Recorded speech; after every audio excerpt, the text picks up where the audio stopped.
this now. What? It's 7 o'clock. We're gonna go ahead and get started. Everybody, there's quite a few people in the room that's probably never been here before. Who's here for the first time? Thank you for coming.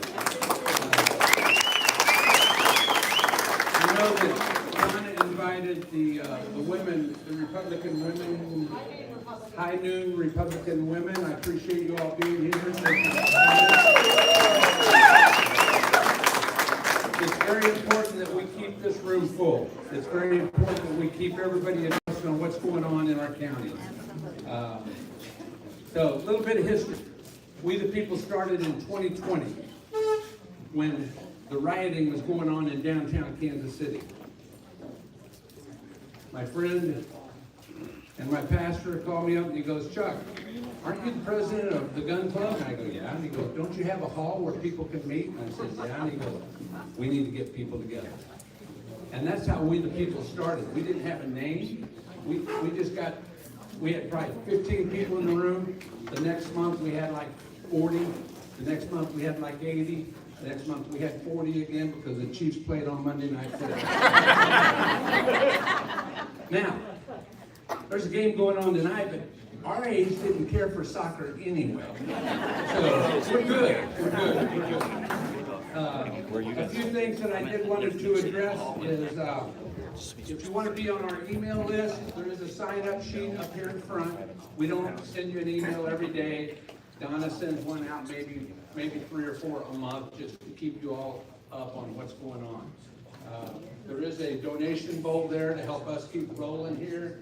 So throw a few bucks in there if you can. There's a book of business for anybody that owns a business in the group.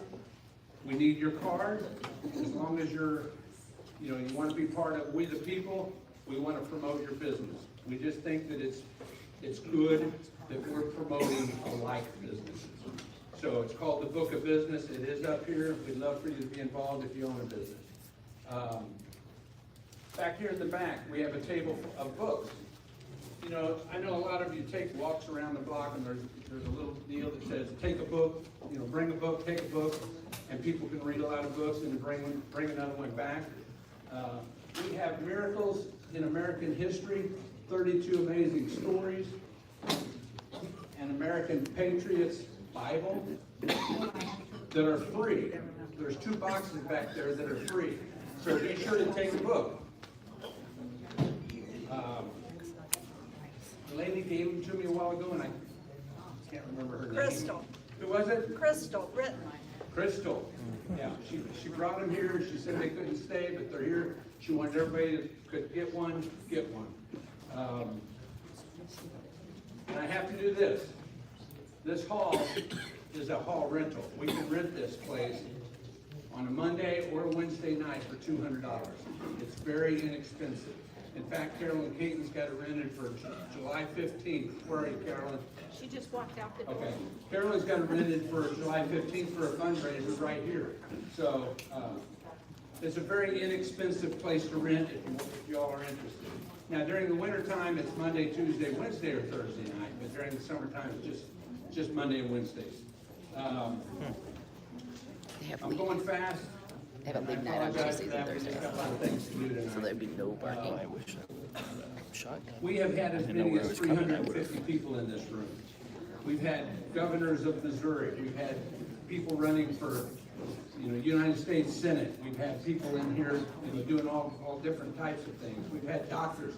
We've had lawyers. We've had the Fraternal Order of Police of Kansas City spoke here 2 or 3 times. This group is real. We have brought in a man that educates policemen all over the country on human trafficking because they don't get taught that at the police academy. So he has spoken to this group several times. We have donated to him. He has educated over 200 first responders here in Kansas City, and we have saved this group with our connection with him and our money going to him to do these classes has saved a lot of people. So this group is more than just politics. We are a lot of different subjects.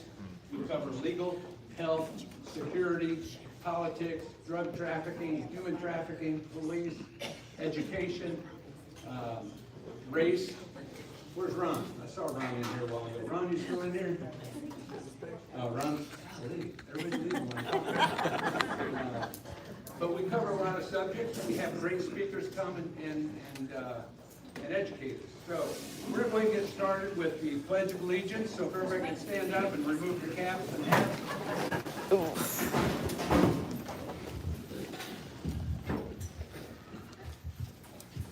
Allegiance to the flag of the United States of America and to the republic for which it stands, one nation, under God, indivisible, with liberty and justice for all. God bless America. I love this song. God bless America. One that I love. Stand beside her and guide her through the night with the light from above. From the mountains to the prairies, to the ocean, white with foam. God bless America, my home, sweet home. God bless America, my home, sweet home. Now we'll sing the national anthem. How's that start? I love it. Yeah. My wife's helping me. You get to be my age, you forget.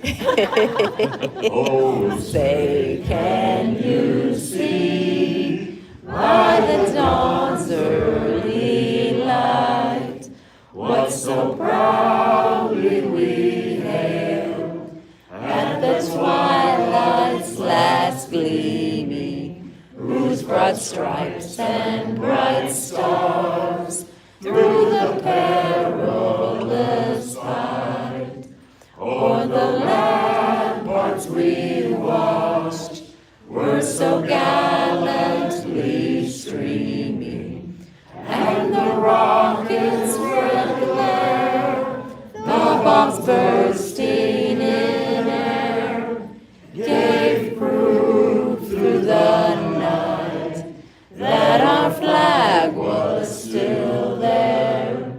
Oh, say does that star-spangled banner yet wave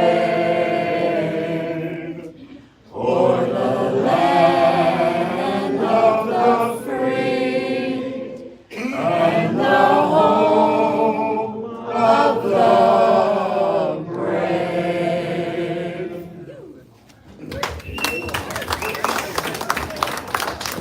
What a voice. We can all sing well when we're singing along with him, I'll tell you that right now. I've invited Tom to come up and talk for a couple of minutes also to get us started. Not only has he been my preacher for a while, he's also a good friend, and I blame him for starting this thing. So. I don't take all the blame for that. Just a suggestion, it seemed to work out pretty good.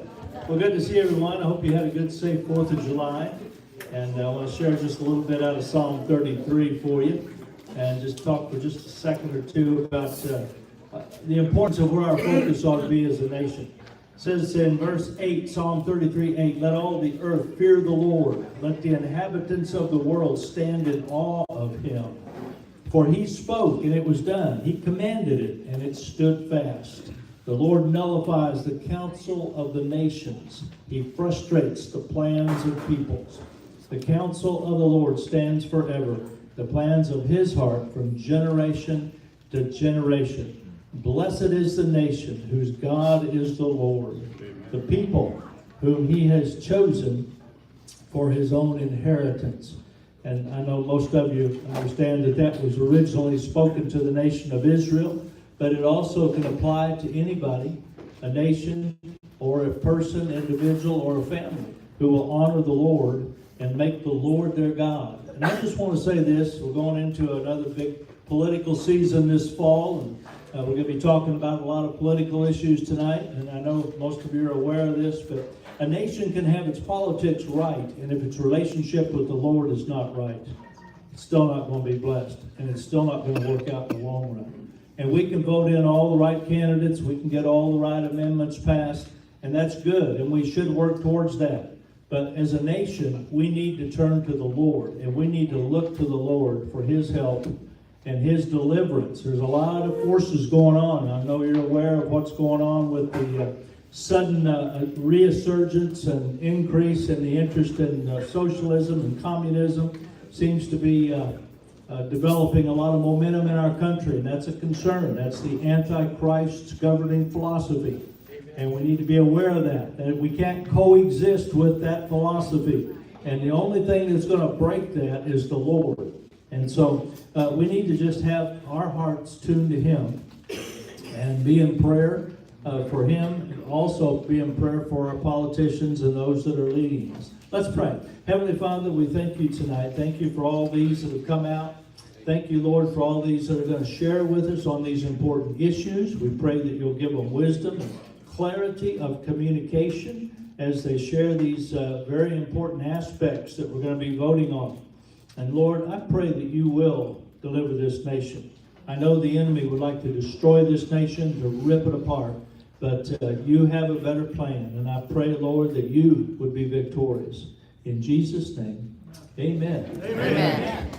I want to be sure and thank everybody for the midterm election prayers that we've been doing for the last 3 months. It's made a difference. Just keep it up, keep going, keep being, be bold, and be strong. Thank you, Father.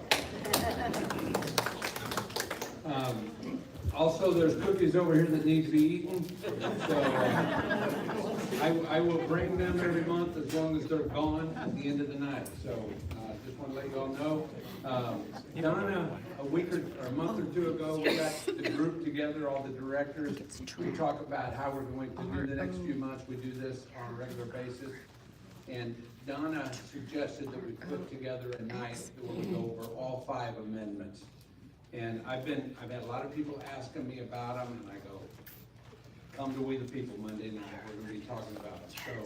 So, Donna, it's all yours. And if everybody could stop breathing, it'll cool down in here. I had it at 67 before you got here, but it won't cool down anymore, probably. Something like that. Yeah, Melinda. Melinda, you here? They did have it on a bulletin board. We'll catch her. All right, we'll catch her at the end.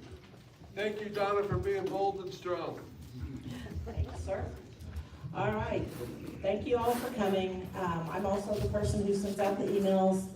Like Chuck said, I do not overly spam you. But if you want to keep up with what's going on, definitely sign up over here. Please write legibly. About half the people's emails bounce because I can't read your writing. So put your phone number too, so that way if I can't read it, I can call you. Our first speaker tonight is going to be on Amendment 1. Mark Figgin, is it? Almost there. Figgenbaum. Figgenbaum, is that correct? You got Okay. it. You got it. I can spell it, I just wasn't sure how to pronounce I'm it. the other way. He was gracious enough to come out here from Missouri Farm Bureau, and he will be talking for about 5 minutes, and then we'll have 10 minutes for Q&A. Thanks to Marilyn sitting in the front row. Thank you, Marilyn. She is our timekeeper. So if you run over time, you will get the cowbell. So take it away. Thank you, sir. All righty. Good afternoon, everyone. Thank you all for having me, and thank you for letting me speak about Amendment 1.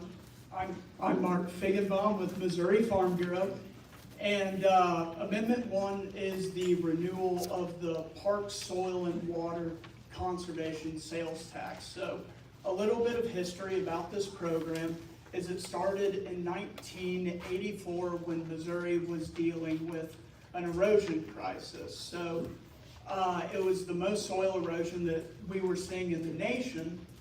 And so what happened was, agriculture groups and conservation groups got together and formed a broad coalition to get this tax passed. So it is a 1/10 of a cent on every purchase of goods. So no matter what you're paying, the transaction itself is only a 1/10 of a cent.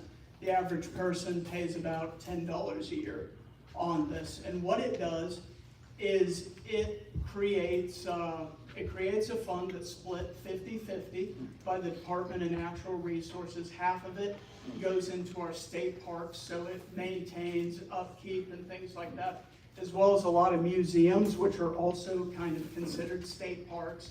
And it allows us to go into those without having to pay any entry fee like you do typically in other states, because it's funded through this.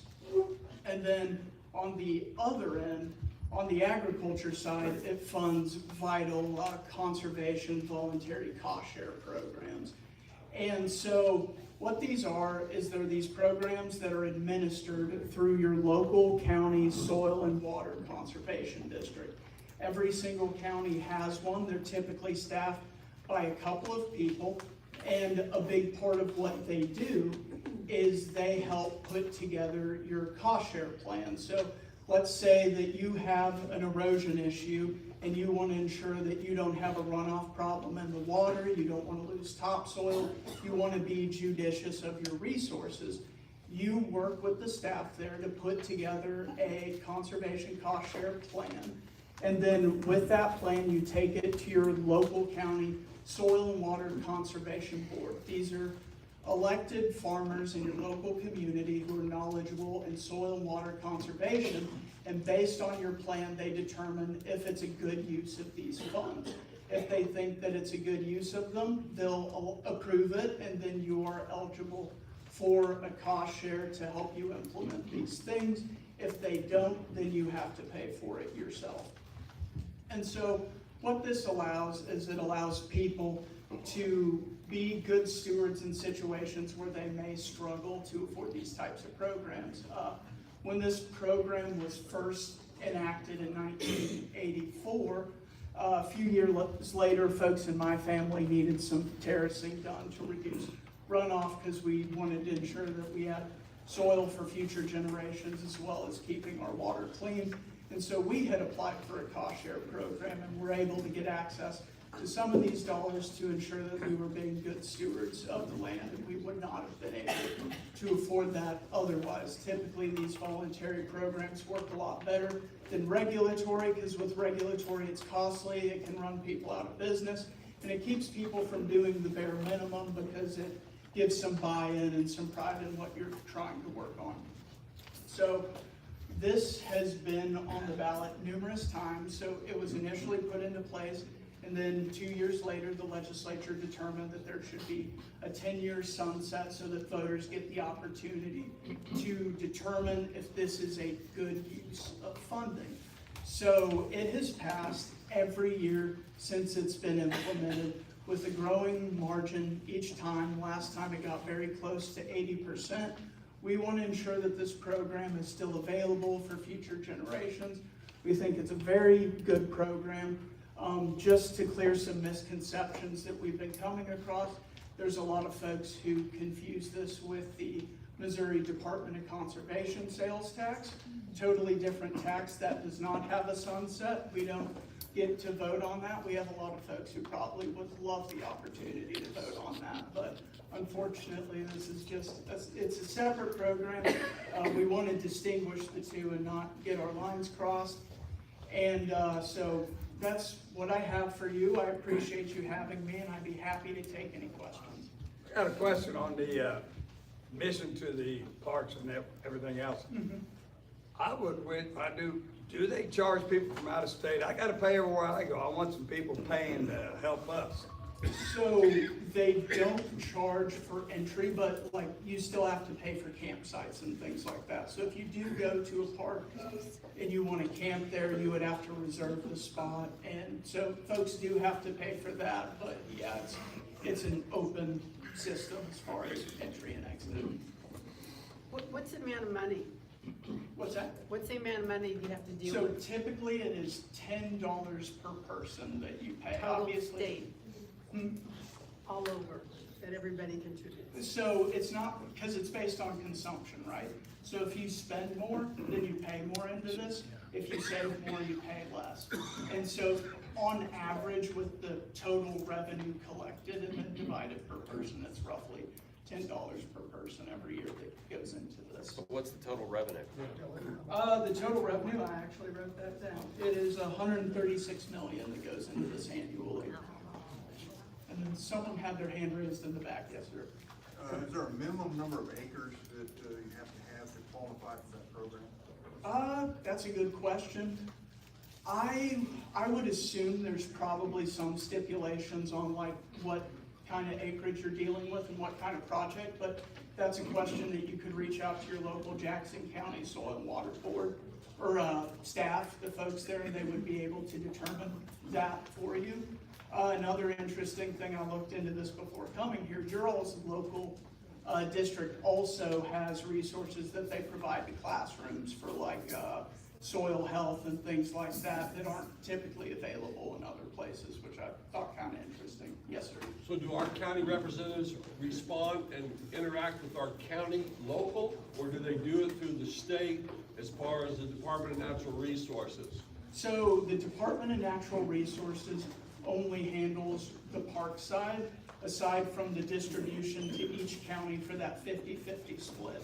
I believe each county gets a similar amount of cost share funds distributed. And so for the soil and water program, that is done at the local level. These board members are voted on, and then the staff is responsible for the implementation of the cost share dollars. As far as the parks, that is done through DNR, you know, typically how DNR would work, so you would reach out to they probably have a line you can call for constituent services and things like that.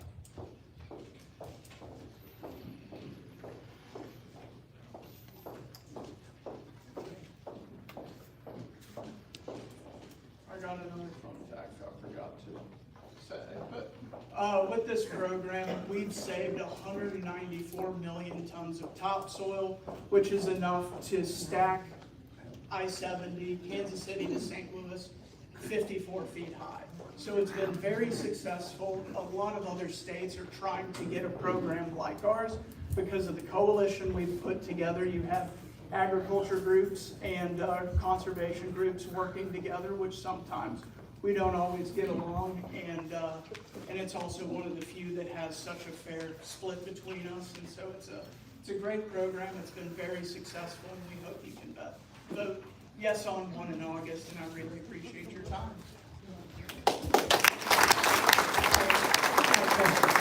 So we're talking about a local soil and water board. We've never voted on a soil and water board in Jackson County. And so would that be, is there somebody we can contact like with Missouri Farm Bureau that might be able to get us in touch? I would say maybe, you're more than welcome to reach out my way, or mark.figgenbaum@mofb.org, and I can distribute that to you, which you can disseminate to your members. The office would be able to tell you, a lot of it is if you live in the certain districts where these funds are applied, so that's part of the way they're elected, so it's a stakeholder deal, but the local staff would be able to tell you what district you live in. Has anybody worked with the Soil and Water Board here in Jackson County? Is anybody familiar with that? Yeah, I didn't think so. I'll follow up and I will get something out via email, just in case any of you do have some acreage and are interested in the cost share program, or you've got further questions. So, thank you very much. I have a couple of questions. First, are you also involved with University of Missouri Extension Center? I am not, Okay. but they would be able to help. And second, are you trying to conserve good topsoil? Because these data centers, like Nubius here in Independence, have put, and they're trying to build data center on prime topsoil. If you look at the USDA website, and I think something needs to be done.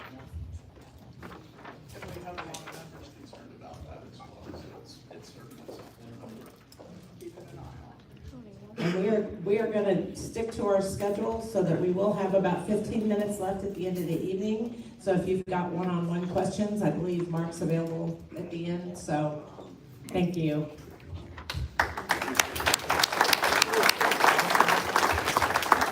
Next is Amendment 2. Carolyn Caton is the author of this bill. If you've not met her, she is one of our local representatives in the House and was integral in getting this put onto the ballot. And then Sean Smith is going to, he's a little under the weather, so following Carolyn's presentation, we will be playing a video from him, so. I didn't know about the video.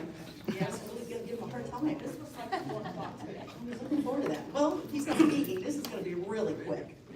So, Amendment 2, that is the vote. It is a statewide vote to allow everyone across the state of Missouri, and I know that's a question people have, why that has to be the case. Probably Sean is gonna address it as well. But it's very simple. It's not codified in our Constitution, so it could be overturned, even though 85% of us voted to have an elected assessor. There's currently 114 counties in the state of Missouri. 112 have an elected assessor. Jackson County and St. Louis City do not. In my first draft of the bill, I included both of those, and I was told up front, if you try to pursue the St. Louis portion, your bill will be filibustered. So I said, that's fine. They told me up front, but I want you, the ones that are telling me this, I want your commitment that if I remove that, you will vote yes. And lo and behold, they did. They gave the word. So now, in August, you are going to get to vote if you would like to have your elected assessor be accountable to the people or accounted to the county executive. I think I'm going to have a pretty good answer what that's going to be. Right. So, yeah, this is the easiest amendment tonight we're going to talk about. That's all I have. It's really simple. Vote yes for an elected assessor on Amendment 2. What questions, if any, do you have? Yes, sir. You said that if you were to remove what it was you were going to remove, that we would have, that you would want each and every one of us to back you up.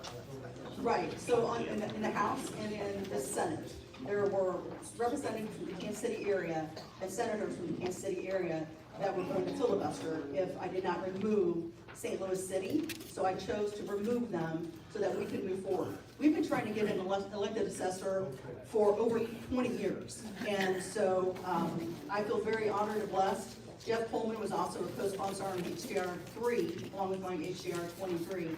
So we finally got it across the board. And I just feel very honored, very blessed to be able to represent you to get that done.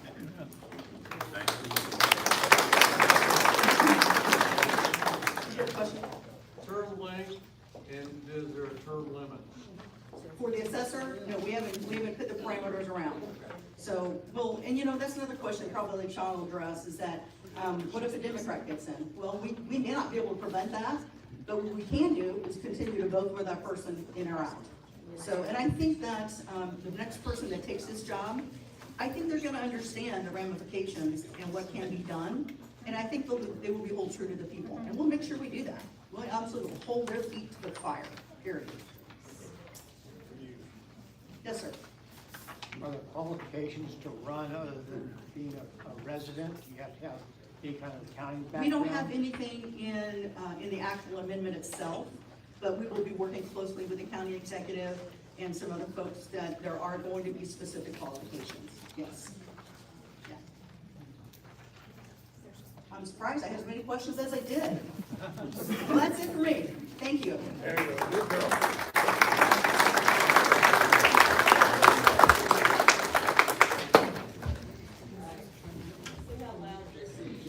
Legislator Sean Smith, and apologize for Okay, everybody hear that okay? No. He's turning it off. Legislator Sean Smith, and apologize for not being able to be Oh, Yeah, we did figure this out by yes.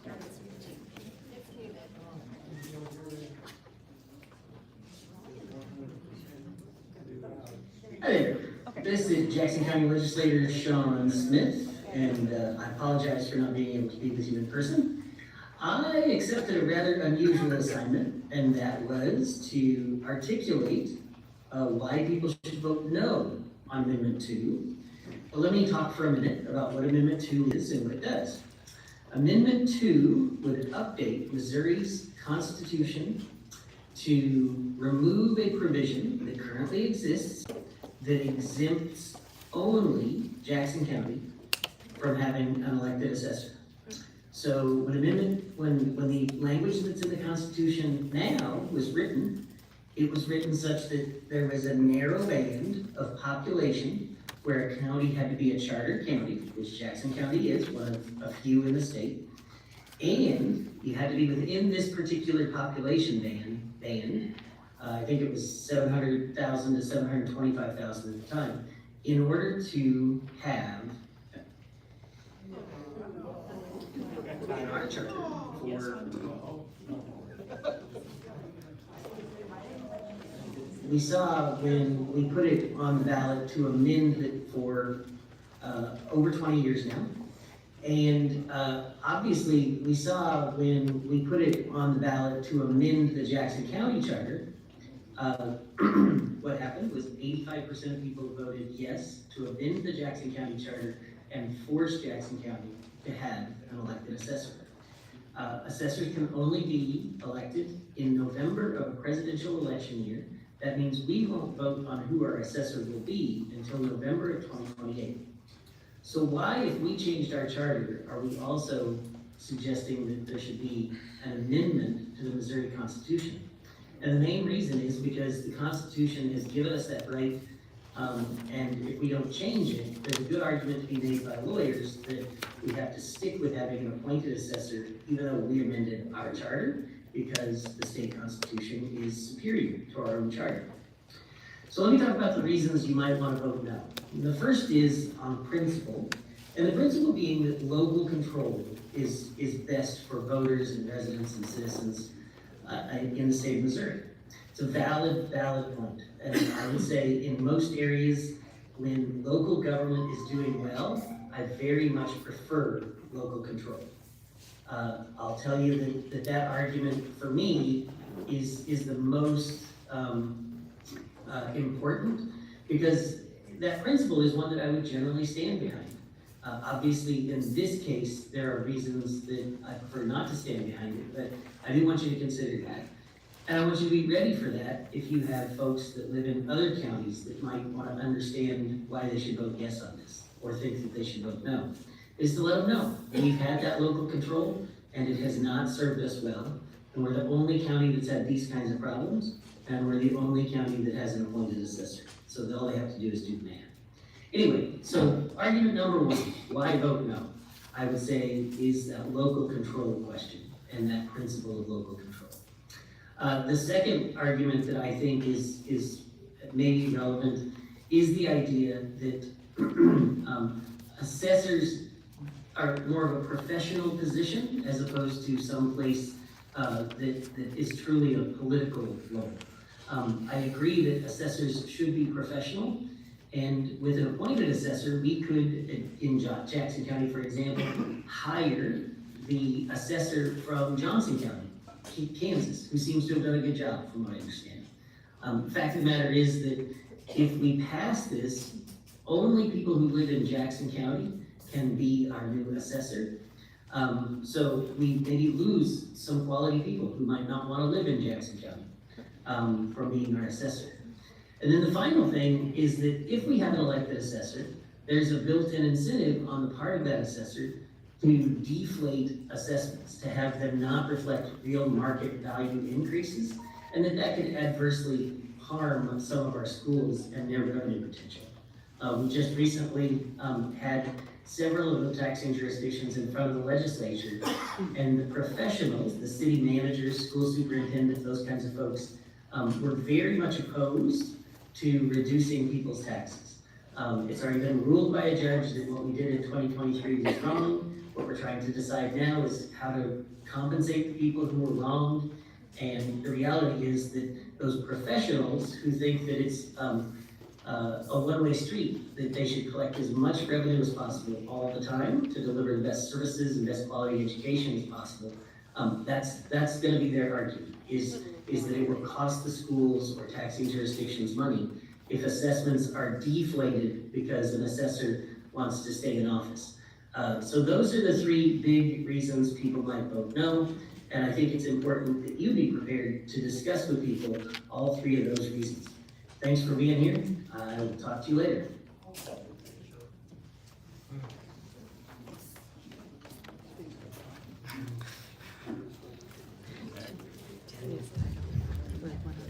Any questions for Sean, I'll have to text him.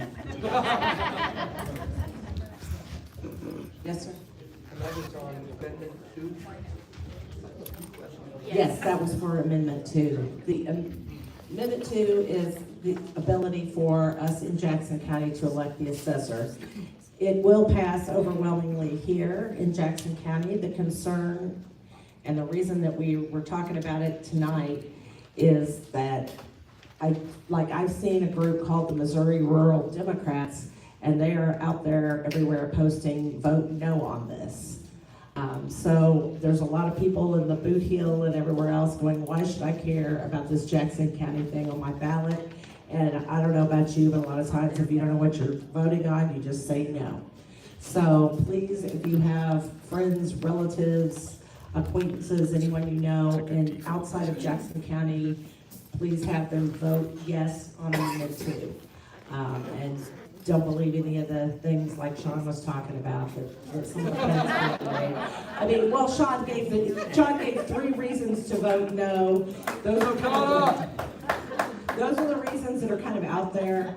But I think, Carolyn and he both have kind of made the point that this is something we need to do for Jackson County, and we need to get the rest of the state on board with us. So, and Carolyn will be here afterwards. Like she said, she's the author of the bill, so if there's anybody that should know, it would be her. So our next amendment on the ballot, we have Andy Baker from Liberty Alliance, and he is here to talk about Amendment 4. Unfortunately, after a rather extensive search, I was not able to find an organization that was opposed to Amendment 4 that wasn't a Democrat. And so I decided that we were not going to give the Democrats equal time. So Andy's in charge of providing both sides of this argument. So he will have 10 minutes to talk, and then we'll have 10 minutes for questions. But you gotta cover both sides of that 10 minutes.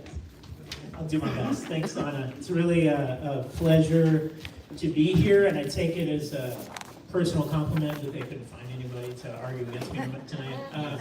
So, my name's Andy Bacher. I work for a group called Liberty Alliance USA. We are a Kansas City-based 501c4 nonprofit, do a lot of work on elections and a lot of work on ballot measures. The last time I was here, I was talking to you guys about Amendment 7. Most of y'all will know that Missouri is really an outlier. We make it really, really easy to amend our state constitution. Missouri is one of only 17 states that allow citizen-initiated constitutional amendments at all. Out of those, only 10 allow them to go into the Constitution to be approved with a simple, statewide, simple majority vote. It's 50% plus one. So, there's a lot of people out there who may not even know what the heck even is the initiative petition process. But there's a lot of people who do know. Every year, we send conservative supermajorities to Jefferson City, we send trifectas to Jefferson City, and over again, these liberal ballot measures keep passing, right? Amendment 3, Medicaid expansion, marijuana, there's plenty more where that came from. So Amendment 4 is our opportunity for initiative petition reform. This is our chance to address those, and it does that in a couple of different ways. First of all, it's going to require, instead of a simple statewide majority, it's going to require a majority in each of the state's 8 congressional districts. The reason for that is pretty simple. It's going to require some level of statewide buy-in so that these campaigns can't just run up the score in Kansas City, St. Louis, Columbia. Because that's a real issue. If we look at Amendment 3 in 2024, that passed by about 100,000 votes. only 7 counties and the city of St. Louis actually approved that amendment. So this would say, hey, look, we've got a statewide constitution, this should have statewide support before it does it. Second of all, our ballot, when we go and look at it, usually has just a couple of bullet points on there, just a real short summary. Amendment 4 requires that you get full text of every amendment with your ballot. It's pretty common sense stuff, right? But so much has gotten hidden behind these summaries over the years that we really need to address it. Now, does anybody have a pocket constitution with them? Maybe? No? Some of these rooms? You do? Okay, awesome. Got it, pull it out. So I've got this one. I was a little bit disappointed actually when it came in because it's kind of big. It's bigger than yours, right? And this actually has the Declaration of Independence in it too. Our U.S. Constitution, of course, about 4,500 words, 27 amendments. Our Missouri Constitution, this you can get on the Secretary of State's website. It's got 270 pages. It's been amended 127 times since 1945. Now, what's really crazy when we talk about the full text of amendments, so you remember a few years ago we passed marijuana, and there was 6 bullet points on the ballot. People went to vote on it. This is now the marijuana regulation in our state constitution. It's about 21% of our constitution by page numbers. So all that to say, we have a really broken process. People need to be able to see the full text of their amendments for a few reasons. That's one of them. Another one is when these summaries go through the courts, we have a big problem with our courts in Missouri here too. And so it's not just hiding all of the, the liberal schemes and Clean Missouri kind of plans. Sometimes it's hiding the good, positive, conservative things that are in these amendments so that people will get to know about them. That has happened with Amendment 4. So I want to touch briefly on a couple of provisions that you won't see in your ballot summary. The first is a constitutional ban on foreign funding of ballot measures. And now this is kind of a crazy thing. People are like, oh my goodness, foreign funding, yes. Foreign, generally nonprofits from Europe, have been pouring money into ballot measure campaigns. And last year we were able to pass a law, SB 152, that put it into statute that they couldn't do this anymore. Amendment 4 puts that protection into the Constitution, and it's really important that we do that. We have, We Liberty Alliance has a complaint out right now with the Attorney General because primary group organizing against Amendment 3, Stop the Ban, which is the No on 3 committee, has taken money from the ACLU Foundation, which itself has taken millions of dollars in European grants. So that's one of the things that's in here. The other problem that you won't see on your summary is petition fraud. And all of us here in Jackson County know about this issue better than just about anybody else because we have to deal with Melissa Johnson in the Jackson County Prosecutor's Office. So right now, there are laws on the books that would allow somebody to be prosecuted for the crime of petition fraud, for lying about what the petition is, or signing the wrong name, or signing up somebody who's not a voter. The problem is that has to be prosecuted county by county. And so these campaigns, they are across county lines all the time, right? They don't care, they're running statewide, they could be in 3 counties in a day. So that makes it really hard to prosecute. Also, if we have a prosecutor like Melissa Johnson, they won't get prosecuted at all. So her office put out an official statement in October that said, hey, if you want to sign the petition to roll back the Missouri First map, go ahead and sign it twice. I will not prosecute you if you sign this thing twice. Oh my God. So what Amendment 4 does is it gives jurisdiction to the Attorney General to prosecute this so that we don't have to wait for local prosecutors. Couple of other things I want to touch on before we get to what the opposition is saying.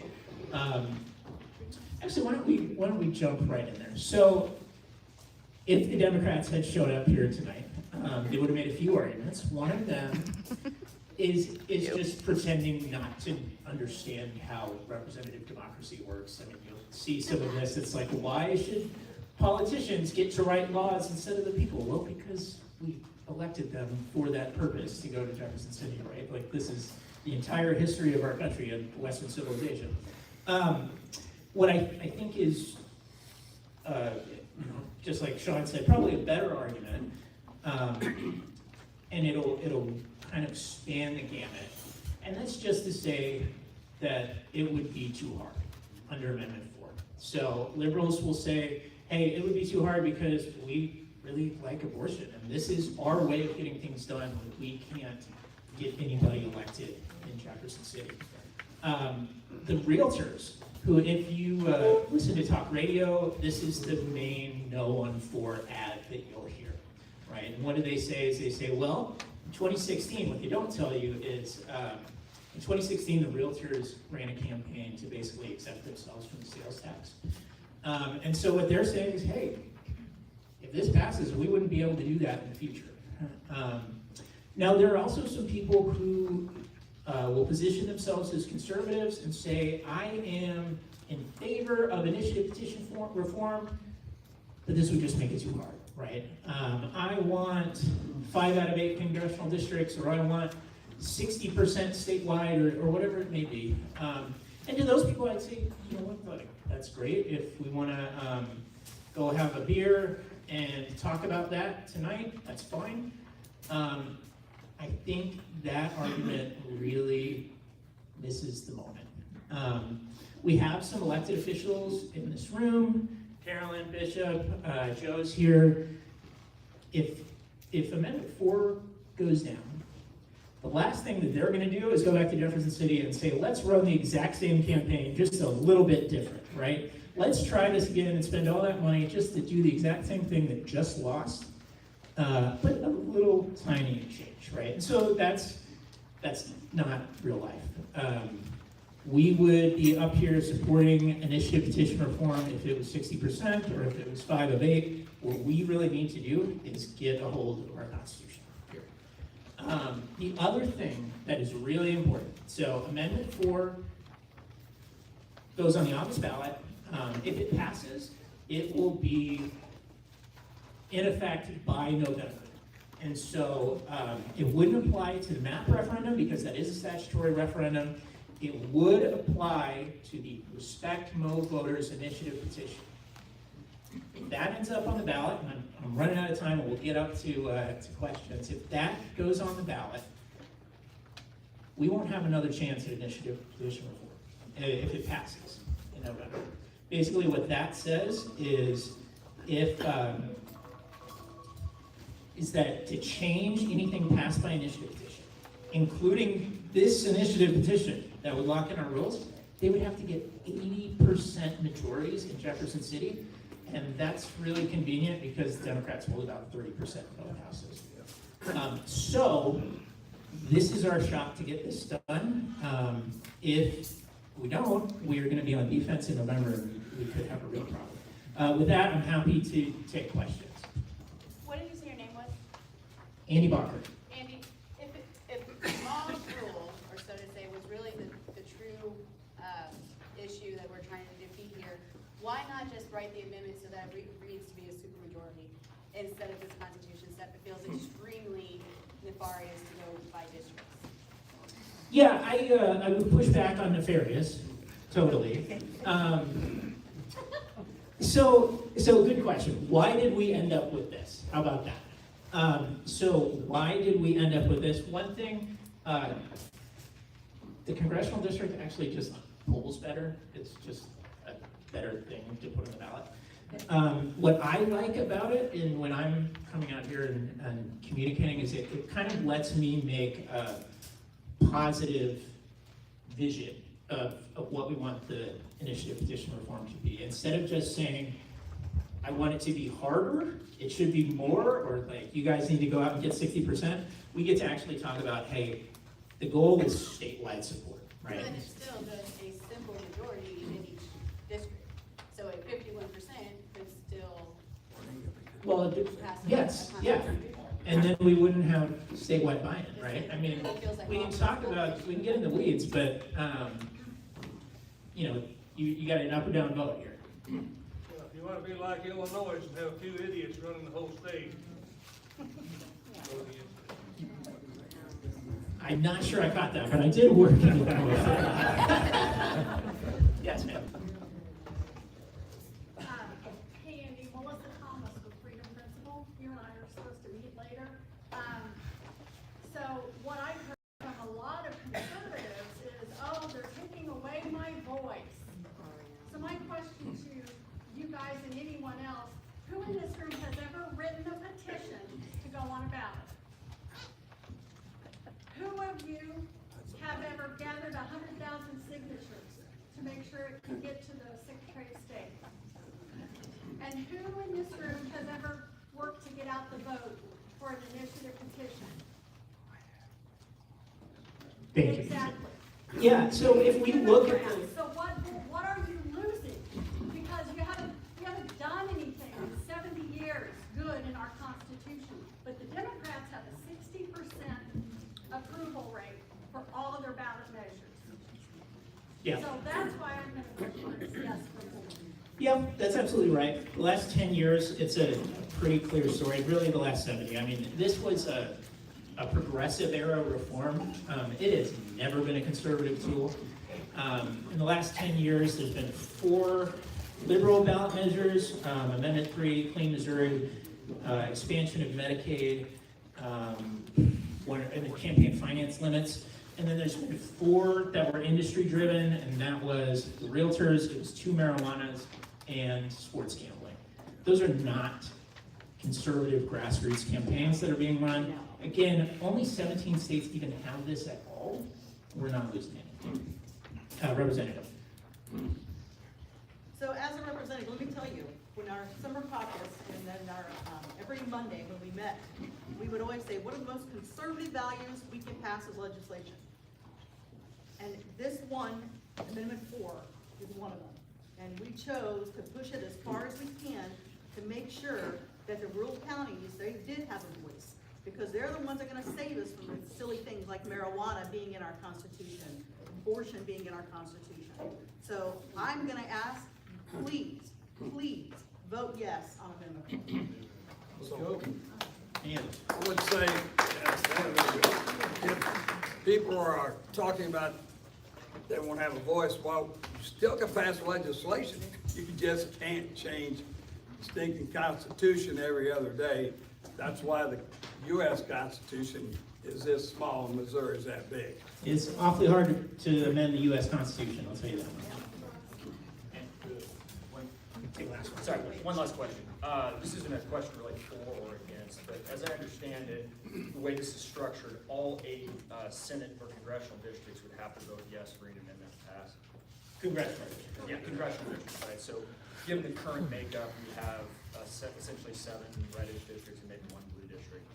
Given that makeup, I know that the forensics would be hard, but going back, say we had that in place in the past and going forward in the future, what amendments would have actually passed and what does that imply for the ability to pass any amendments in the future where that's good with that? Yeah, so I think we have spoken to this already.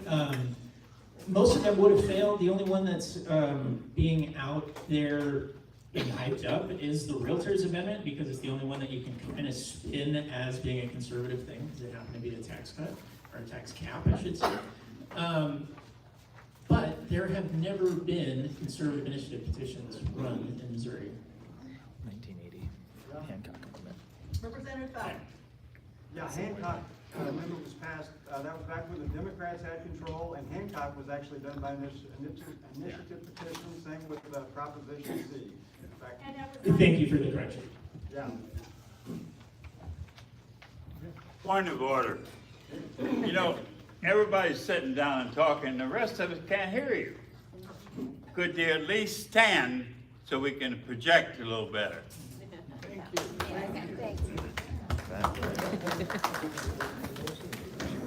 Sorry about that, Bill.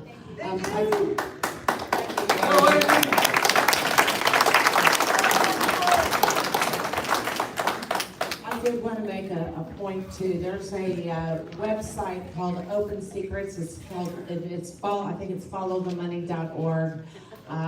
If you look at the money spent on our elections, in the 2023-24 cycle, there was $15 million spent on the governor's race. You know how much was spent on initiative petitions? $110 million. Flowed into our state, much of it from outside of the state. So if you want to know why we have all these things on our ballot, look at the price tag. There's $110 million from all sorts of out-of-state left-wing groups that are funding paying of the signatures and those types of things. So What was the site again? Open what? It's open, I want to say it's opensecrets.org, or it's either opensecrets.org or followthemoney.org, but and if you're on our email list, I can send it out as a follow-up. I've posted it about it on our Facebook page. They've got all the data on how much is spent on the elections. And even if you add up the state rep, the state senate, and the governor's race, it's still, a fraction of the 110. So, next up, we are going to talk about Amendment 5. Okay, we're just in the machine again. Bishop Davidson has agreed to come and speak with us. He is the author of the bill, so I appreciate you coming out, and thanks for your time. Well, we're a little ahead of time, and this is the most complex amendment, so we're just going to plan on running this till like 35, so if you want, I said 10 minutes each, I'll say, 12, but I'm sure we're going to have plenty of Q&A. So we'll try to wrap this up by 8:35. Sounds good, thank you. And I appreciate whoever it was that reminded us about Hancock Amendment. I leaned over to Tara here and I said, well, Hancock in 1980, actually. And I'm going to take that back. I had dinner with Shook Hancock on Thursday. She's Mel's widow. Lives in my district. I have the privilege of representing her. Amendment 5 is pretty complicated, which is why I appreciate you all being here, because we've invited you to be a part of a legislative process with us. And it's a massive opportunity. It's a huge opportunity. When you're making laws, you should always start with why. You can get a little bogged down in the nitty-gritty, and the why behind Amendment 5, the why behind tax reform and eliminating our income taxes in Missouri really is something that we all feel and see in our everyday lives. How many folks have heard someone complain about gas prices in the last 2 weeks? Does anyone know someone who's struggling to buy a home because of financing or being able to afford a down payment? How many of you know a young family who maybe has 2 kids and would like to have another, but they're sitting there doing the math and going, I don't know if we can swing this. I'm one of 9 kids. I've got 11 nieces and nephews. I've got young families all around me in my life, and I'm watching them struggle through the affordability crisis. I'm looking at seniors in my life and watching them struggle through the affordability crisis. I'm watching us all slowly decay like a boiling frog. And that's what's been happening. And I think income taxes has not just a small part to do with all that. You look at states without income taxes, compare them to states with income taxes, and they're doing better. You look at America before income taxes and America after income taxes, it was doing better. You look at Missouri when it had higher income taxes than just over the last decade through reductions from 6% to 4.7%. It's doing better. The track record is there. And it makes sense when you start to think about it. There are a few ways to eliminate income taxes, 3 ways mainly. You can use growth over time to reduce rates over time. That's what we've been doing, 6% to 4.7% in a decade. Trouble is that takes somewhere in the ballpark of 30 years. You can cut your way out.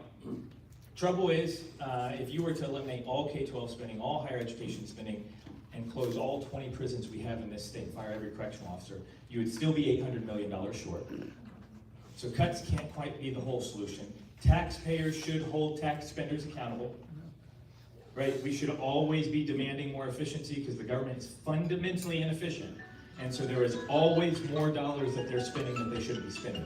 Don't hear me wrong. I'm not saying cuts aren't a part of the conversation. I'm saying it can't be the whole conversation. The third way is replacement revenue. And when you talk about replacement, this is where it gets conservative. Because conservatives have understood for a long time that taxes suck, but some taxes suck more. And the income taxes are especially bad. You look at the state, there's two types of taxes. I guess three. Corporate income, which isn't this conversation. Personal income, sales taxes. So let's compare income and sales taxes. Income taxes are invasive of your privacy. It is insane that the government knows all of our names, knows our bank account information, knows where we got our money, knows where we gave our money. And if I were to bring that up to a founder 250 years ago, what do you think they would have said to that? Sales taxes aren't invasive of privacy. You pay in cash, guess what? The government has no idea that you paid into their revenue. It's not invasive of privacy. Income taxes aren't transparent. You might be going, yeah, because they're withheld from paychecks. That's part of the reason, but they're also not transparent because they are the everything tax. It is on every good and service you consume. Every price that you pay is inflated because of income taxes behind the register. It increases the cost of all goods and services, and it does it in a way where it hides it from us. Is it a coincidence that the government has grown so much since income taxes were introduced? I think of people who know how much their government costs hold that government accountable. Sales taxes, right at the bottom of your receipt, right at the bottom of your invoice. You know how much the government costs you. It's right there in front of you. Income taxes are invasive of privacy. They're not very transparent. They're not very fair. 2.8 million Missourians pay into that $7.8 billion pot. 43 million plus people come in and out of Missouri. I think they should start contributing to that pot of money too.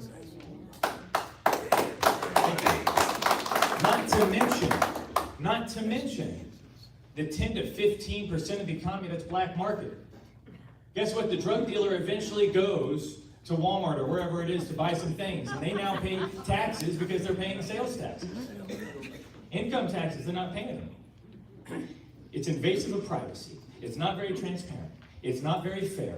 It's less voluntary. You can't choose whether or not you make a living. Even if you're retired not earning an income, guess what? You planned so that you could continue making a living even now. Consumption taxes, you have far more choice over what you consume than choice over whether or not you earn a living. And lastly, income taxes are destructive to the economy. I was talking about it earlier. They're destructive to the economy, and it's pretty intuitive. Guess what? You get less of what you tax. You tax cigarettes, you get less smoking, you tax alcohol, you get less drinking. One state has a death tax. They studied it. Guess what? They got less death. Now before you all run to the state, thinking the fountain of youth is in taxation, they just left to other states to die. But the point is, you get less of what you tax. And when you tax income, you're taxing productivity, you're taxing ingenuity, innovation, creativity. How many people have decided, I'm not going to make any more money this year because of what's going to happen on the tax side? That is asinine. Why would we ever want to discourage someone from putting more effort in? Why would we ever want to discourage someone from making more out of their life with more money and realizing the goals that they've set out for their family? But those goals are becoming more and more just dreams that are not reachable, that we can't make plans to get to. And I said we were a boiling frog. We are a boiling frog. We have grown so accustomed, it's become so normalized to tax income, and we have forgotten that it is enslaving us. Sales taxes. I'm not here to say sales taxes are just fantastic things, guys. I don't like taxes. But I am here to say that there are better, more conservative ways of generating revenue than what we have today in our current system. That's right. We eliminated income taxes for seniors and their Social Security income. We eliminated income taxes on public pensions. We eliminated income taxes on capital gains.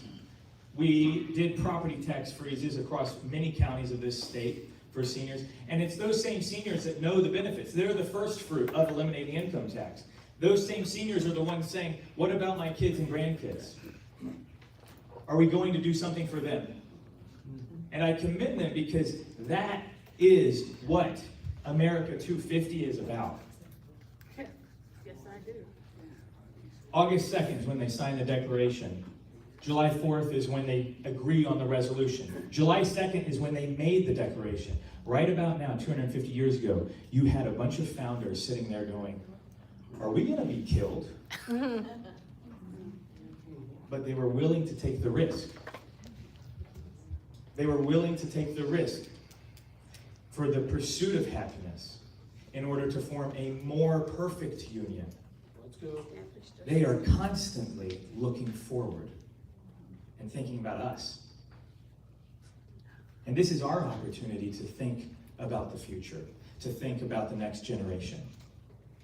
And so, I just start there because I want to talk about why it is. Why are we trying to eliminate income taxes? And so what does this bill do? What's it do specifically? Well, I told you, you have growth, and this constitutionally codifies that we have to use excess revenues to buy down your income tax rates over time.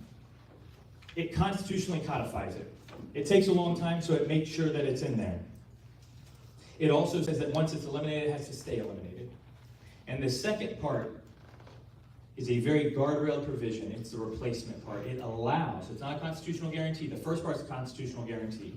The second part is a constitutional possibility. It allows the legislature to have a very guardrailed conversation around eliminating income taxes even faster, utilizing consumption taxes. And the most important guardrail of that is, it has to be revenue neutral or less.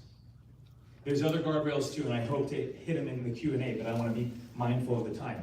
It has to be revenue neutral or less. And so folks tell me, well, doesn't this undermine Hancock? What Hancock says is that a revenue generating proposal, if it grows the government's money, it doesn't matter if the rates change. You can raise rates and lower other rates as long as it's revenue neutral and completely conform with Hancock. That doesn't go to a vote of the people. What it says is that if revenue is generated by a proposal, it has to go to a vote of the people. Well, this is revenue neutral. It cannot be revenue generating. So guess what? A revenue generating proposal still has to go to a vote of the people. And ask me questions about that, because there's more details, there's more nuance, and I want to hear it in the Q&A.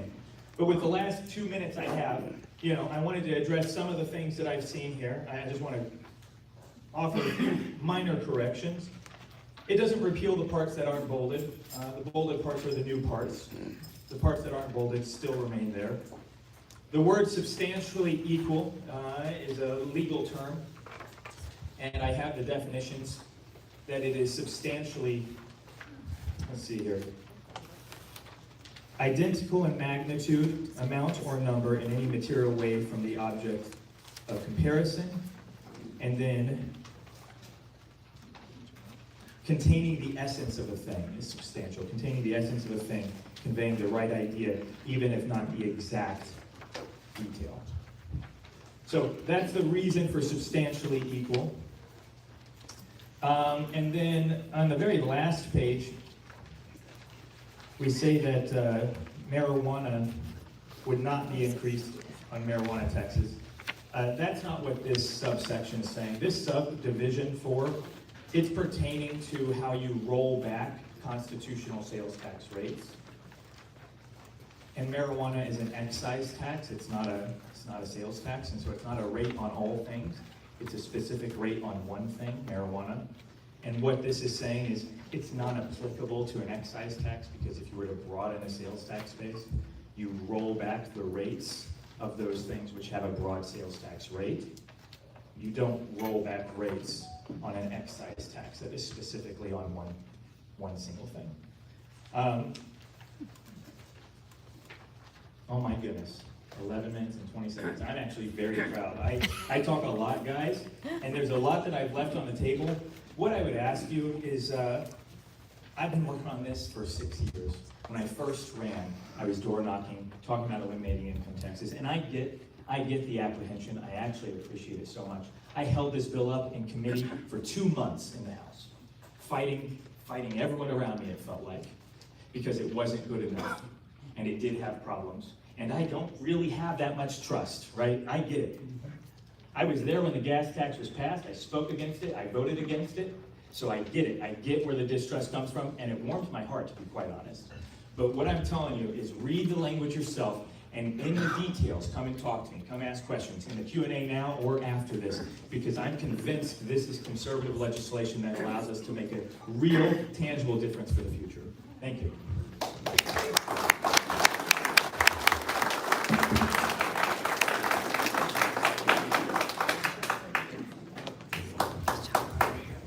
Thank you for being timely. So we'll do questions after we've had both speakers. So Joe Nicola is up next, and he'll have his 12 minutes, and then we'll have Q&A till 8:35. But I will note that we've got a speaker that's going to be talking about Amendment 3, which is the November ballot. And then we will have time, our meeting time is typically 7 to 9. We have candidates in the back of the room. We also have some of our speakers. Please take some time to get to know them and use the last 15 minutes to get your questions answered. So take it away, Joe. Well, thank you, Donna, very much. And thank you, Representative Davidson. And I appreciate all your hard work on this legislation as well. I did vote on one of the very few Republicans that voted no against this amendment, one of 3 in the Senate. And I do have some concerns, but I want to make this very, very clear. I'm for eliminating the state income tax and any and all taxes we possibly can and still fund local government.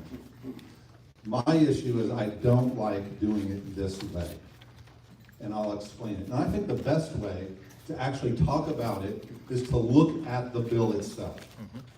And I know Representative referenced some of my notes as well. So if you have a copy of this, if you want to turn to it, and we'll go through it in 12 minutes. We can't go through everything.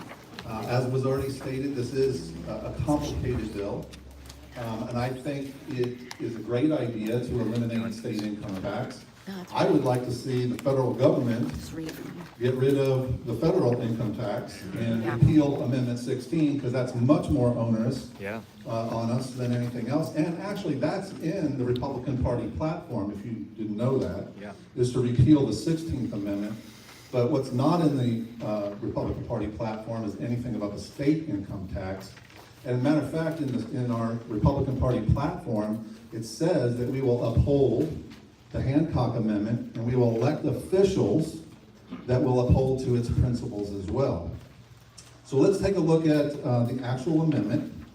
And I'm probably going to say this many times because people think I don't want to get rid of the income tax. I do want to get rid of the income tax. It's fine. One of the things, especially here in Jackson County, that we desperately need, more so in my opinion than eliminating the income tax, is property tax reform. Because people are suffering.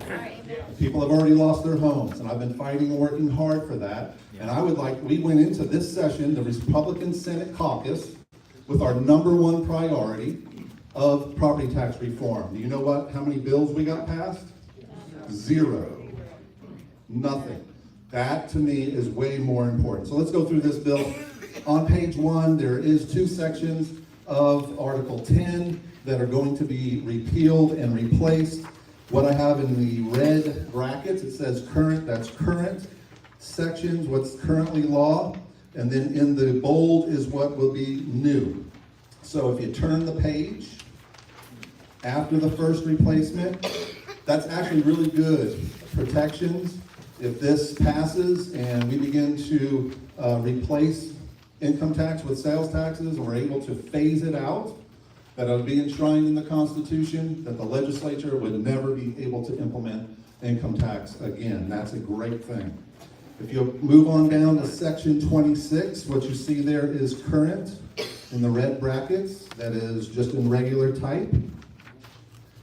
But I want you to look at what's in brackets there too. Within that section, it says any similar transaction-based tax shall not be expanded to impose taxes on any service or transaction that was not subject to sales, use, or similar transaction-based tax on January 1, 2015. That's current law. What's in bold will replace that. Look what I have highlighted here. State and local taxes in yellow, the highlighted in yellow. Is everybody following along? Because I know I'm going kind of fast. Yeah. Okay. State and local sales and use taxes, and what's circled, or any similar transaction-based tax. So it's not just sales taxes. What's going to be in there is we, the legislature, if this passes, we can raise sales taxes, add sales taxes to services, and it says, or any similar transaction-based tax may be expanded by legislation to impose taxes on transactions involving any goods and services. The absolute best thing you can do before you vote on any one of these amendments is get the actual legislation that's going to be enacted in law if it passes, and read it. That's what this is with my markups. You can also go to my personal website, senatorjoenicola.com. I've got a 24-minute video there with another gentleman explaining this, and you can get a copy of this too, a free PDF. Okay? So in red, down below, this section above would allow any transaction-based tax to be created and expanded. It will include a tax on services, which has never been taxed in Missouri before. It could also include, at least opens the door to other types of taxes. Think of a VAT tax, a value-added tax. I'm not saying this would do that, but it opens the door because the legislation says any similar transaction-based tax. Is a VAT tax, a value-added tax, a value or a transaction-based tax? Yes, it is. So it opens the door for the creation of new taxes. Okay? You can turn the page. At the very top, it says any expansion. I just highlighted that word any. Words mean things in legislation. It may, if you see the word may, it means something. If you see the word shall or any, words mean something. Right in the middle, it says the amount has to be at least substantially equal to. What you're hearing all of the time is this legislation has to be revenue neutral. You heard it tonight. Revenue neutral is not in this legislation. Revenue neutral and substantially equal to are different. Revenue neutral means if it goes up $1, it's got to go down $1. What does substantially equal mean? It doesn't mean identical. It could be off a little bit. Is it 1%? 5%? 10%? And who's going to define it? And this phrase, substantially equal to, is in this legislation 3 times. But the words revenue neutral are not. But that's the word that's being used, is revenue neutral. Okay, I need to keep moving fast. If you want to move down to line 29, it's basically in the middle. It talks about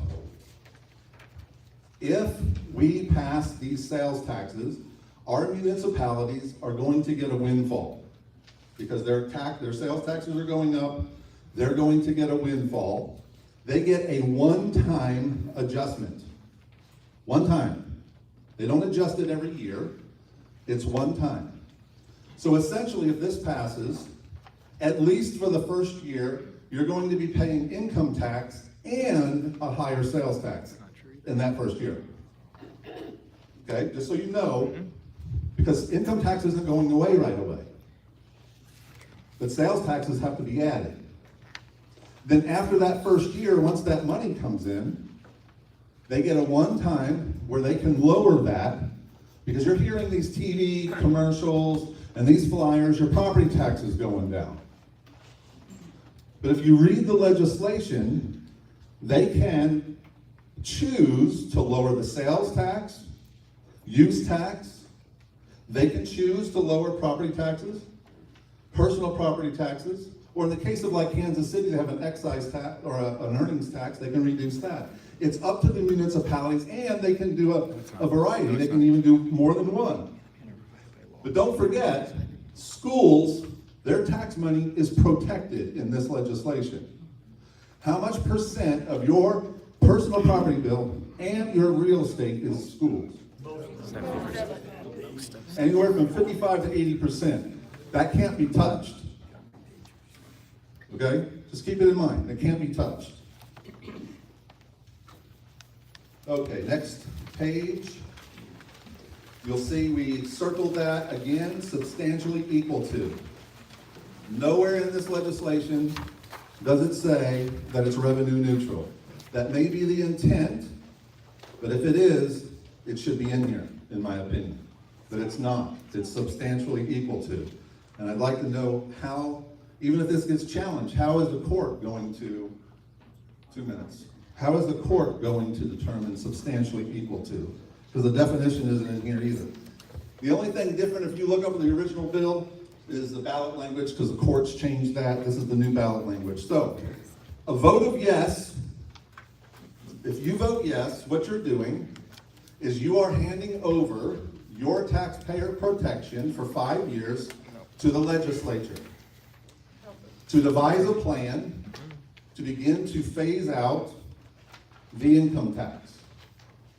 It's not even a guarantee it's going to happen, and you don't know what the plan is beforehand. You are just going to be putting your trust in the legislature to devise a plan, and who knows, there might be a plan. I don't know. I haven't seen a plan. But you can guarantee your sales tax is going up, and you're going to be paying sales taxes on services like haircuts and mani-pedis and your lawn boy and all these kinds of things. How many of you are paying income tax now?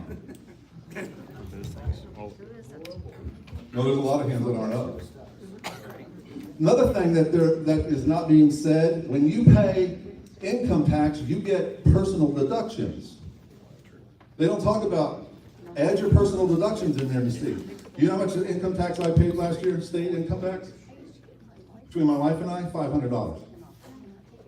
That was my state income tax. Federal income tax is horrible. Our state income tax was 6, it's now 4.7. We actually have a law right now, and Representative spoke about it. It went from 6 to 4.7.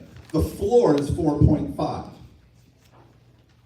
We literally can work that plan, lower the floor, fix some of these triggers for it to happen a little quicker, and we wouldn't even have to put it on the ballot. They compare us to, just a few minutes, am I out of time? I don't see the 3 seconds. I'm out of time. Okay. I want to talk about Tennessee too, because we created 52,000 jobs last year. Tennessee created 25,000 with an income tax. You guys both want to just come up and take questions? Yeah, sure. First question, Young Bishop. Young Bishop, I got a question for you. You just said I don't pay any income tax. Are you gonna be my accountant, I hope? Because I pay income tax, I'm a senior.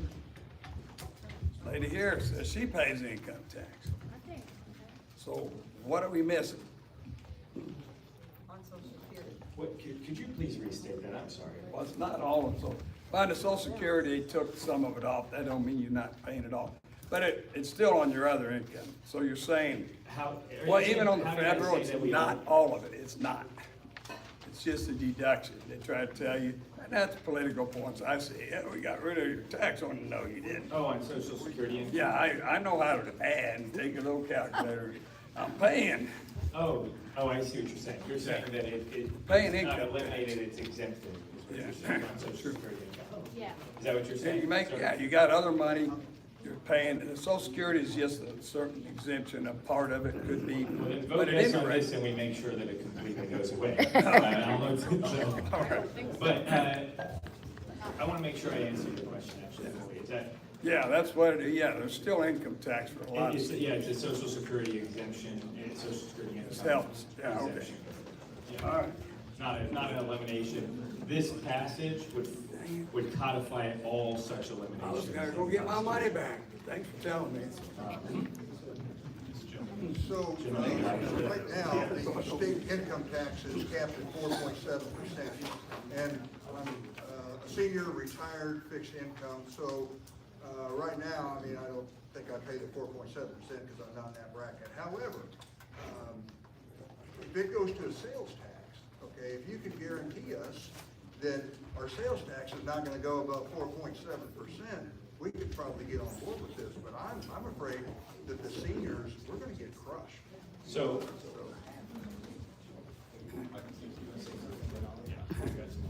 first of all, our state income tax is at 4.7 right now, but that's for everybody that makes $9,100 or more. So the guy that's making $20 million a year, the guy that's making $10,000 a year is paying 4.7 before personal deductions.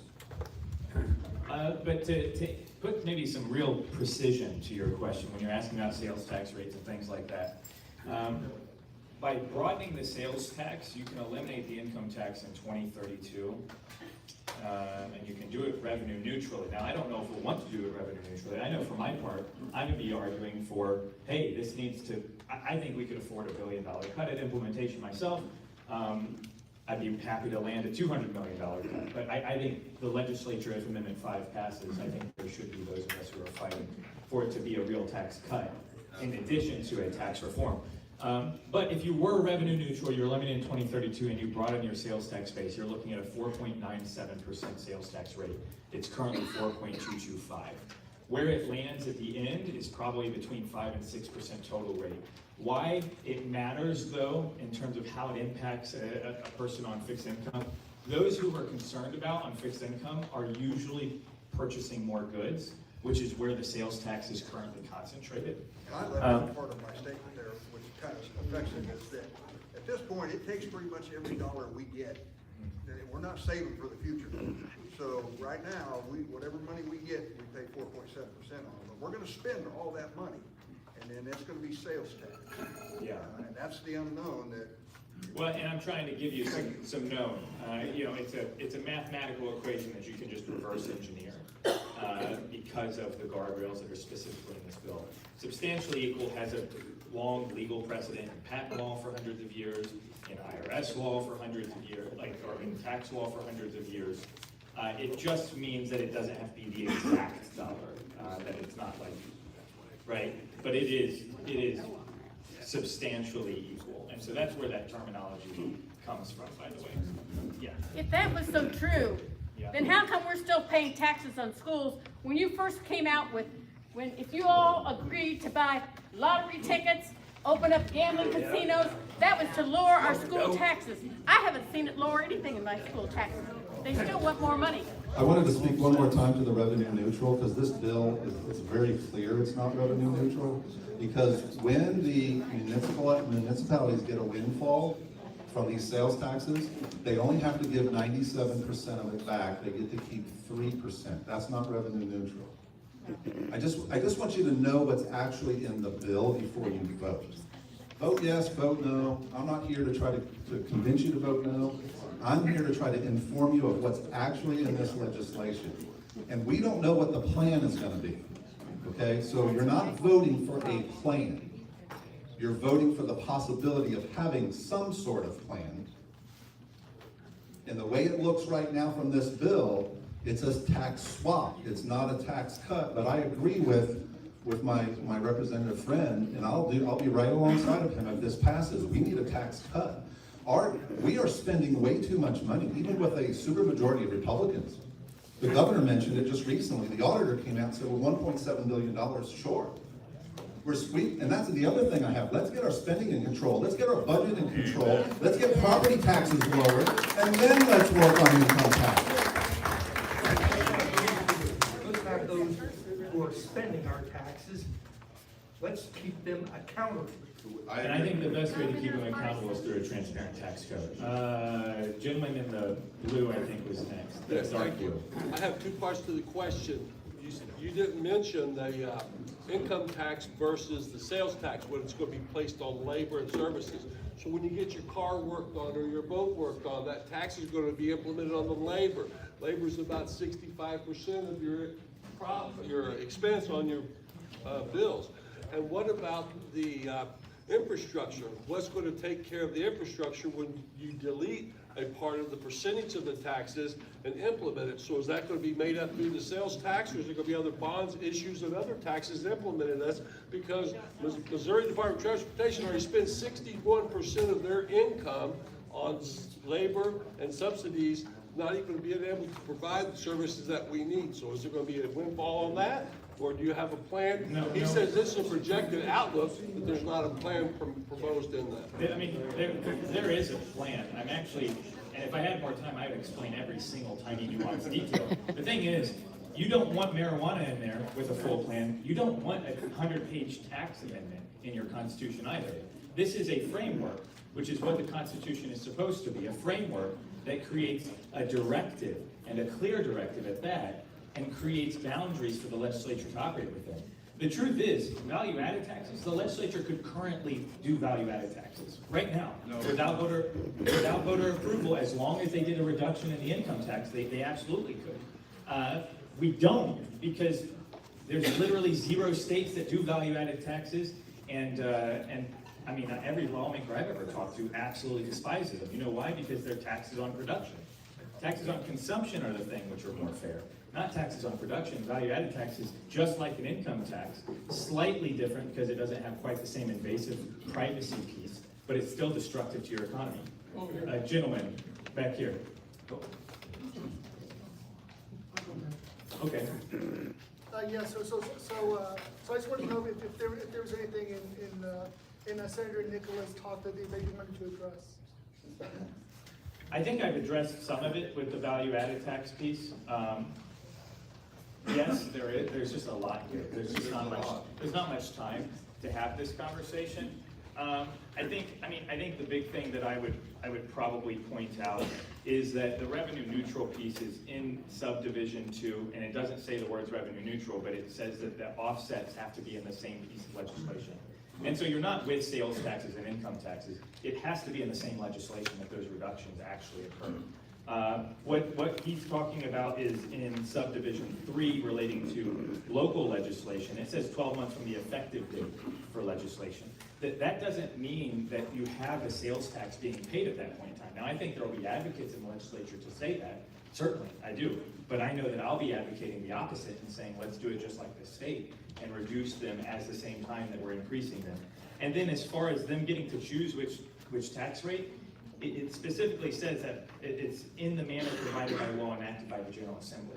And so that was written for a specific reason, to give us an opportunity to really take a bite out of property taxes, frankly. Now, to his point, I think it's like 72% property taxes go to schools, but yeah, 28, yeah, it's just the average, I think. And so, but 28% is on the table. This legislation allows for the most meaningful property tax reform that we've had in a long time. Does that mean that we shouldn't be upset? I think we should. I was in the room till right there. Yeah. I mean, I was there. It was midnight, right, when it died and blew up right there in front of us. But we can walk and chew gum, guys. I mean, we can do both, in my opinion. So I think this is true. Unless you want to respond to something. If this amendment passes, it becomes a consumption tax. Is it possible there's a tax on real estate, on your personal, your property, when you buy a house, and when you sell your house? Would it be taxed? Would that transaction be taxable? Yeah. So possibly, the realtors are fighting this. There's so many aspects to this. It's really difficult in this short amount of time. In my opinion, and I mentioned this on the Senate floor, one of the things that's going to happen is everybody's going to come out of the woodwork, lobbyists and different organizations, and they're going to want exemptions. And the governor has already said at the state address that he's going to exempt health, realtors, and agriculture. Now, they're not talking about that anymore, but those are 3 very large, industries in the state of Missouri. You just think about those getting exempt from the sales tax. That means sales tax is going to have to go up somewhere. It's going to have to be made up. And you give one organization an exemption, and they're all going to want it. We're going to have, to me, I think it's going to be nothing but arguing and debating and fighting and trying to come up with something. Or there's already a plan, and that's going to get rushed through. So again, just know what you're voting for. You're not actually voting for a plan. You're voting to give us the authority to devise a plan. Okay? The new authority is incredibly guarded. It's not even particularly new. What it revolves around is... The answer to the question is maybe. No, Section 25 of Article 10 prohibits it, and we don't touch that in this. The governor has said explicitly he'll veto any bill that has it. And thirdly, for your own edification, in 5 years of working this legislation, it's never once been a part of the map. Not once. Yeah, yeah. So It's taxes, that's it's possible transaction taxes on real estate. On commissions, my wife's a realtor. On commissions, but not on the transaction of the home. Section 25 of Article 10. Yeah. Lots of choices. One more? She has had her hand up for quite a long while, actually. Just really quick, on that note, that this amendment gives the Missouri Assembly 5 years to figure out a plan, and the elimination of the income tax might not happen until up to 2032. Can you guys tell us, is that a similar timeline to what like states like Tennessee and Florida did? Or like did they do this similarly, or did they have a plan right away? Yeah, so when we are trying to craft legislation, I think other states are helpful, but they're not like the end all be all, especially when it's something that's not created So as did taxable. Florida and Tennessee give them 5 years? No, the 5 year, well, they don't have the same constitutional limitations we have. They don't need a constitutional discussion at all, actually. It's just a very, very, very different tax code. The 5 year piece, and what that is, it's not 5 years to do whatever we want. It's 5 years to have a conversation around consumption taxes, replacing income taxes without generating new revenue, right? But the 5 year piece is really because who knows what the legislature will be 10 years from now, 20 years from now, 30 years from now. If you just opened it up, then that would be something very different. And so what we've done is limited it to that 5 year window. That's one of the guardrails. Donna's the boss. I'm gonna let you, come on, Donna. Sorry, y'all, but we will have, we've got one more speaker. We're gonna wrap this up, and then we will, all of these folks have agreed to stick around to ask individual questions. And I don't know if you guys also have business cards, contact cards. So if you want to follow up later, please do so. Donna, I gotta say this. I got a lot of respect for Joe. What Joe said was, do we trust our legislators to take care of our sales tax? And I don't trust any of them. Amen. Sorry, but I gotta agree with Joe 100%. There's no protection for limits on the sales tax. And let's talk about rents. You're a landlord, you collect rents, they're gonna start taxing your rent. That's right. You do now. I mean, it's in the list. I just wanted to mention too, I have a table back there with all kinds of information, free button, get a free button back there. And my new newsletter's out there, I have cards there, I have my own personal website. All of my votes are on my personal website, you can track my votes right there. Also, again, we have a whole page on all of the amendments. We have a specific page for Amendment 5 with the video.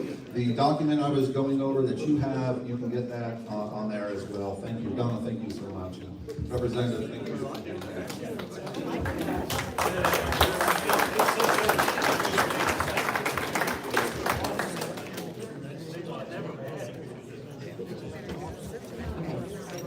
Bishop said he will do an entire town hall in the parking lot if you want to. Yeah. So, and, you know, Chuck, if you get hungry, Chuck did bring cookies. Bring cookies. All right, last but not least, Bill reached out to me. I said, well, we've got a lot of speakers already, but we know what happened with the military last time. We were waiting around for a court decision that did not go our way, and then we were racing to the finish line trying to get voters educated. So we really do need to get an early start. This is a November ballot issue, but if you can get involved in any way, please do, and thank you, Bill. Yeah, I won't be like you see on C-SPAN. I reclaim my time. Anyway, thank you for letting me speak, because this is a very, very important issue, as I know you all think so as well. There's a couple of amendments that are of particular interest to us. Amendment 4, it's critical that we pass that, because without if we don't pass Amendment 4, they can come along, even if we pass Amendment 3 and have a citizen initiative petition that undoes everything that we've worked for. So the way I look at 4 and 3, I use the analogy of a groom and a bride. Amendment 4 is the groom, okay? That needs to pass so it can protect the bride of Amendment 3. So both of those are so critical that we pass. Brief review, if you remember in 2024, Amendment 3 was passed by a very narrow margin.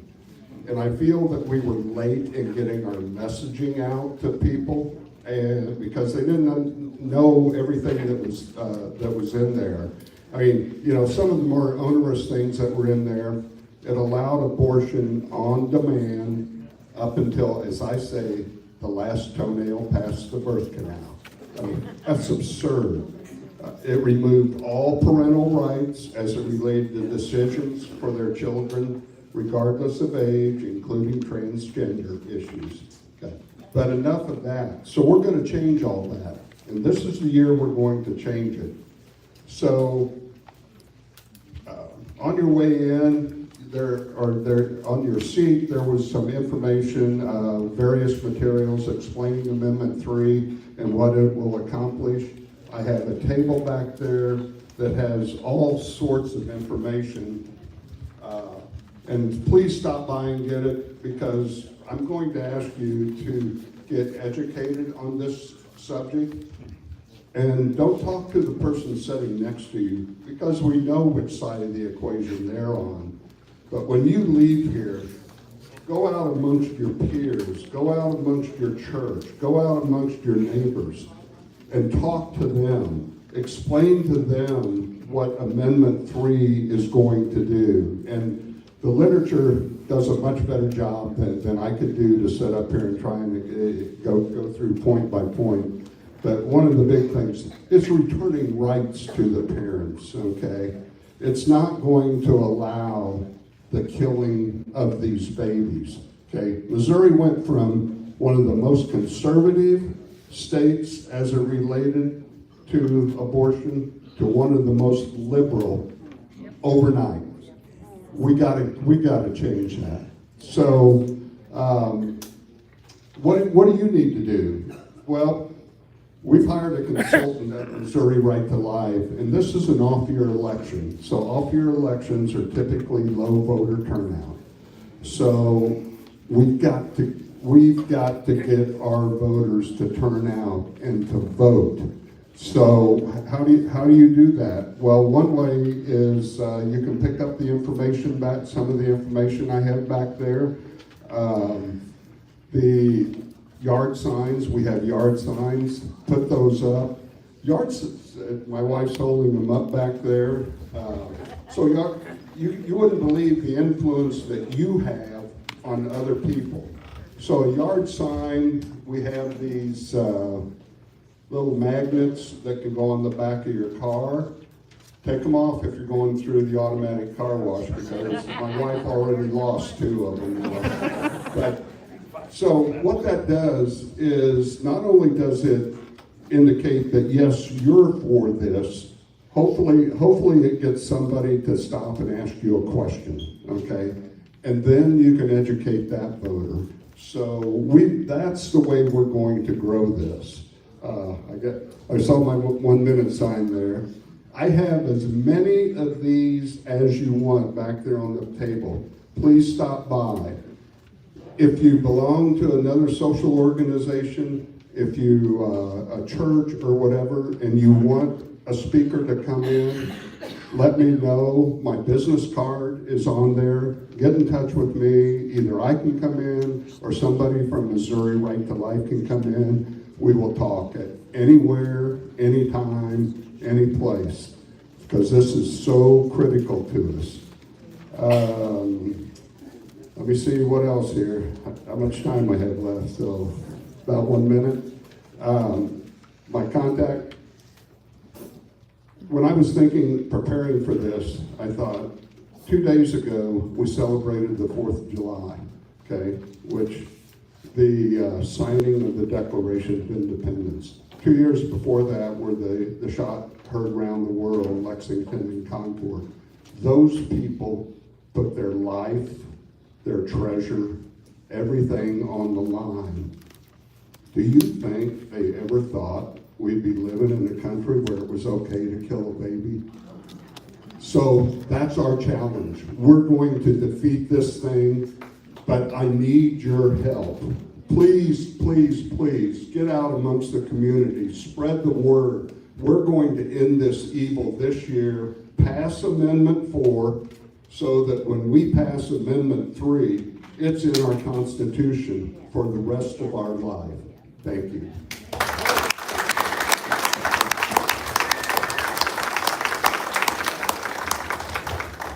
Okay, I'm going to wrap this up. For those of you who are new, we do meet the first Monday of the month.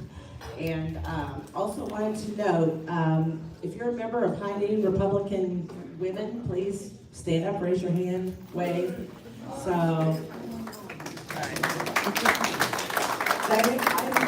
president of that organization as well, and we would love to have you out. We meet the third Monday of the month, and you don't have to be a woman to come, but anyway, we hope to see you again. We've got information on our organization. Please take a few minutes and engage with all of these folks in the room. I really appreciate everyone's time to get educated and come out. So thanks for